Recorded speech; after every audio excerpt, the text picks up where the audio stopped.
Welcome to the deep dive. So our sources kick off almost peacefully, wouldn't you say? A bright autumn morning in Kent, England. Professor Emerson, the father of curses, he's getting the family ready for their yearly Egypt trip. Yeah, but it's like that quiet before a storm, isn't it? You've got the scholarly vibe, the English countryside, but the sources, they immediately throw in this jarring note. The tension is palpable, but it starts subtly. Okay, so it's supposed to be this calm prep time, but something breaks the mood right away. Is it news about the dig Yeah. or something else? It's Percy's terrible novel. His niece, Nefret, is reading it aloud. It's this incredibly over-the-top desert adventure. Think Bedouin on the warpath, totally wrong details about everything. Ah, right, so that kind of thing. Exactly. It's a perfect way the source shows the clash, between their actual complex lives in Egypt and the sort of ignorant, prejudiced view many Europeans had back then. So that awful fictional take on the region, it's really setting the stage. Yeah. Showing how that kind of ignorance could actually be, well, dangerous for them. Precisely. And it becomes weaponized against them fast. Our mission in this deep dive is to look at how this family, these scholars, they get tangled up in a really nasty criminal plot. We're talking large-scale antiquities forgery, even murder. And it seems like the timing is crucial. It centers around two family weddings that were already causing a stir. Absolutely central. The big flashpoint is Leah's marriage. She is the granddaughter of an earl marrying David, described as a purebred Egyptian. Now, David's a brilliant Egyptologist himself, an artist too, grandson of the famous Rais Abdullah. But that union, oof, a huge social scandal for the ignorant Europeans, purely down to racial prejudice. So the family's already under a microscope, socially speaking, makes them vulnerable. Extremely vulnerable. They're walking on eggshells, which brings us to the first real attack. It's not violence, not yet. It's a threat aimed right at that fragile social standing. A Mr. Renfrew turns up, and he has an artifact. An artifact. Okay, what is it? It's a scarab. And Emerson, with all his experience, he clocks it immediately. His exact words, according to the source, were something like, "The damn thing just didn't feel right." Just pure gut instinct from an expert. Wow. But they get concrete proof too, right? His son, Ramses? Yeah, Ramses confirms it. He looks closely at the inscription and sees it's a total hack job. A mix of texts, bits from Hatshepsut's punt inscriptions, mashed up with some obscure Greek text from the 2nd century BC. He points out clear anomalies. It's a fake, but a very cleverly made one. Sophisticated enough to be dangerous then. And that's the point. Renfrew uses it for blackmail. He basically says, I'm going to sell this scarab, I won't mention it's fake, and I'll make sure everyone thinks David made it. David specifically. Why him? Because of his background. David had apprenticed years ago with a man named Abd el-Hamad, and this Abd el-Hamad was known, apparently, as one of the finest forgers of antiquities Luxor has ever produced. Ah, so even though David's completely legitimate now, that past connection makes the lie stickier? Exactly, and the source makes a point of saying that as an Egyptian, David would be judged as such. He'd face prison, maybe exile, innocent or not. The prejudice was that bad. That's just brutal. Trying to ruin him right before his wedding. How did the family react initially? They decided to handle it quietly, keep it internal. Especially because David was already, the source says, in a frightful state of nerves about the wedding anyway.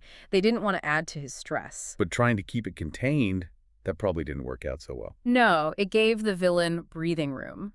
And when the blackmail attempt with the scarab doesn't immediately get the result the criminal wants, things escalate. Especially once the Emersons confirm they're digging at Zawayat al-Aryan. So the focus shifts from blackmail to, what, direct attacks? Yes, and the planning becomes really obvious. Even before they leave England, there's a break-in at their house in Kent. And the source gives details about this burglary, right? It wasn't random. Not at all. Very specific.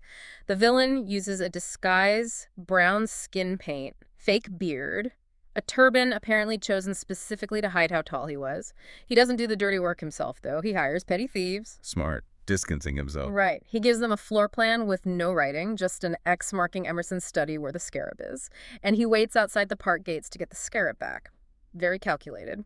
Okay, so this opponent is intelligent, organized, playing a longer game. Definitely. And then once they get to Egypt, the danger ramps up significantly.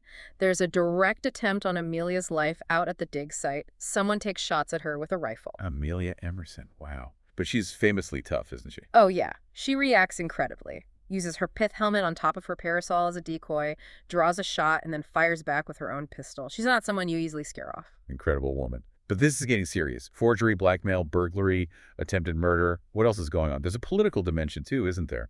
Yes, and this is where it gets really tangled. Ramses makes a very risky move.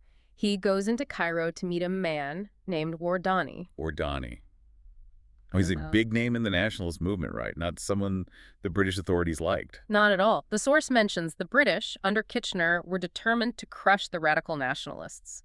Wardani was basically a wanted man, nicknamed after an assassin. So why would Ramses risk meeting him? What was he hoping for? He was trying to figure out who is behind the attacks. He actually suggests to Wardani that maybe some other faction is trying to scare the Emersons away from the dig site at Zoait El Arian, maybe for political reasons, or maybe to get at something there. So Ramses is basically negotiating with someone the ruling British power sees as an enemy, just to protect his family. Exactly. It shows you how desperate things were getting. The pressure was immense. And Emerson himself starts suspecting who?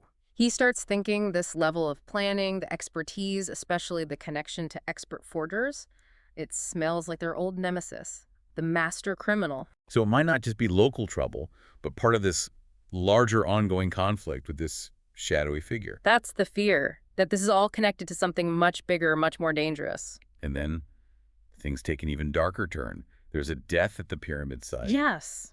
A really grim discovery. Maud Reynolds, she's Jack Reynolds' sister, another young person working near the site who'd been, well, flirting a bit with Ramses. She's found dead, thrown down one of the deep shafts at the pyramid. Thrown.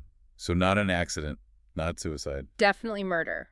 Some local gossip tries to spin it as suicide over Ramses, which is horrible, but Ramses himself finds the proof. A tiny piece of gold thread from Maud's scarf caught on a rock partway down. It shows she was carried or dragged there. She didn't jump. God, that's awful. And right in the middle of all this horror and investigation, there's another family bombshell. Yes, completely unexpected. Nefret, the niece who was reading that bad novel at the start, she suddenly, secretly marries Geoffrey Godwin. He's another one of the young Egyptologists on the team. Wow. Talk about impulsive. Why then? Why him? In the middle of a murder investigation. It seems like a reaction to the sheer stress and trauma. Maybe seeking stability. Or perhaps influenced by another family revelation that happened around the same time. Whatever the reason, it puts Geoffrey right inside the family circle, just before the final terrible truth comes out. Which is? Don't tell me. It's Geoffrey Godwin, the quiet, scholarly young man with the looks of an aesthete, as the source puts it. He's the villain. He orchestrated the forgery, the attacks, the burglary, and he murdered Maud. No? Why? What was his motive? Deep-seated resentment, it seems. He felt his family underestimated him, judged him. He used his harmless appearance as a mask. The plan was to profit from the forgery scheme, maybe scare the Emersons off the Zoait site for his own reasons, and marry into the family, marry Nefret to secure his position, his future. And Maud. Why kill her? She apparently knew too much. Maybe she saw something, figured something out about the earlier incidents. He confessed that much. And the source mentions something else, some things showing how calculated he was even before the murder. Yes, chilling detail. Remember Jack Reynolds, Maud's brother? Well, Jack suspected Ramses initially and wanted revenge. Geoffrey pretended to stop Jack, but he admitted later he'd secretly unloaded Jack's gun beforehand. He was manipulating everything, controlling the violence. A complete sociopath hiding in plain sight. How does it end for him? Violently. They confront him at the shaft where Maud died. He's cornered, unmasked. He lunges, maybe trying to attack Ramses, maybe just losing his balance in desperation. He falls into the shaft, dies instantly. The source describes a hideous crunch, just gone. So the physical threat is over, but the damage, the psychological damage must be immense, especially for Nefret. Oh, absolutely devastating for Nefret. She collapses. Later, Dr. Willoughby diagnoses her state not really as grief for Geoffrey, but as profound, crippling guilt. Guilt compounded, the source says, by the hopes of motherhood destroyed, the realization she married and perhaps loved, the monster, tainted her whole future. She can't even face Ramses, blaming herself somehow. Just layers upon layers of trauma. And while they're reeling from that, there's yet another personal drama. Yes. Unbelievable timing. A woman named Rashida arrives. She's veiled, comes from the less reputable parts of Cairo that Ramses had sometimes visited for information, and she has a small child with her, a little girl named Senia. And the child? The child points at Ramses and calls him father. Oh, no. For Nefret, hearing that right now. Exactly. And the source specifically notes the child's eyes. Wide, dark gray eyes. The exact unusual shade and shape as Amelia's father's eyes. The implication is immediate. Ramses has had a secret child. Betrayal. But that's not the real story, is it? There's a twist. A huge twist, and it connects back to the Emersons' main adversary. Senia isn't Ramses's daughter. She's the daughter of the master criminal. Huh. She inherited that distinctive eye color through Amelia's family line. Turns out the master criminal shares that lineage connection with Amelia.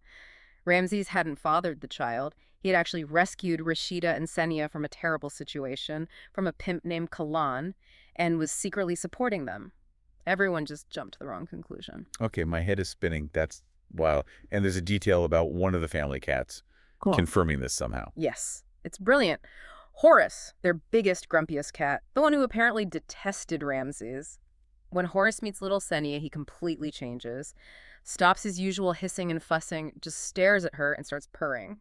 Like an animal's judgment, Yeah. recognizing her innocence, her importance. That's amazing. Okay, so amid all this personal chaos, murder, guilt, secret identity, surprised children, did they actually find anything archaeologically? Did they excavate the pyramid? They did. Somehow, through all this, they kept working.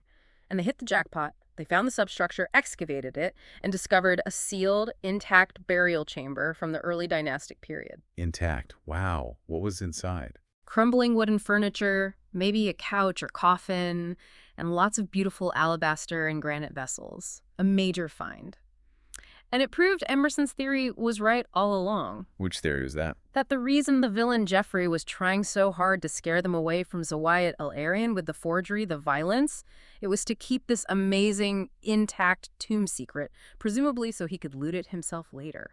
So the archaeological success validates everything, but the human cost is just enormous. What's the final decision for the family? It's too much. Too dangerous, too traumatic. They decide to close up the house in Egypt for now and return to England. And they take Senia with them to protect her from Kalan and whatever fallout might come from her connection to the master criminal. What a story. So if you trace it back, it all started with that one little fake scarab, didn't it? Yep.